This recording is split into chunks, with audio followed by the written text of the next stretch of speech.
জুমার দিনে বেশি থেকে বেশি নবীর উপর দরুদ পাঠ করতে হবে। কোন দরুদ পাঠ করব? একটা সংক্ষিপ্ত দরুদ আছে, পড়তে পারি আল্লাহুম্মা সাল্লি ওয়া সাল্লিম আলা নবিয়িনা মুহাম্মদ, এটা পড়তে পারি। আরেকটা আছে আল্লাহুম্মা সাল্লি আলা মুহাম্মাদিন ওয়া সাল্লিম, এটা সংক্ষিপ্ত। আর যদি আপনার সামনে নবীর নাম উচ্চারণ করা হয় বলবেন সাল্লাল্লাহু আলাইহি ওয়া সাল্লাম। অথবা সবচেয়ে সেরা দরুদ হচ্ছে দরুদ ইব্রাহিম, আল্লাহুম্মা সাল্লি আলা মুহাম্মদ ওয়া আলা আলি মুহাম্মদ কামা সাল্লাইতা আলা ইব্রাহিম ওয়া আলা আলি ইব্রাহিম ইন্নাকা হামিদুম মাজিদ। আল্লাহুম্মা বারিক আলা মুহাম্মদ ওয়া আলা আলি মুহাম্মদ কামা বারাকতা আলা ইব্রাহিম ওয়া আলা আলি ইব্রাহিম ইন্নাকা হামিদুম মাজিদ। এটা প্রথম আমল, জুমার দিনে করবেন। এছাড়া প্রত্যেক দিন সকালে 10 বার এবং সন্ধ্যায় 10 বার করে দরুদ পড়বেন। তাহলে কি হবে? ইনশাআল্লাহ তাআলা আপনি, আমি, আমরা সবাই কিয়ামতের মাঠে নবী সাল্লাল্লাহু আলাইহি ওয়াসাল্লামের সুপারিশ পেয়ে যাব ইনশাআল্লাহ।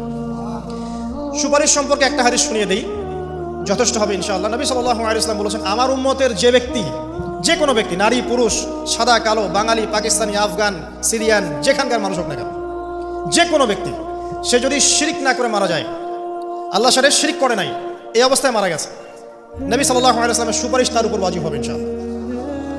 ইনশাআল্লাহ সে জান্নাতে যাবে যদি শিরক না করে মারা যায়। অন্য যে কোনো পাপ আল্লাহ যাকে ইচ্ছা মাফ করতে পারে। আল্লাহ পাক আমাদেরকে শিরক মুক্ত আমল করার তৌফিক এনায়েত করুন, আমিন।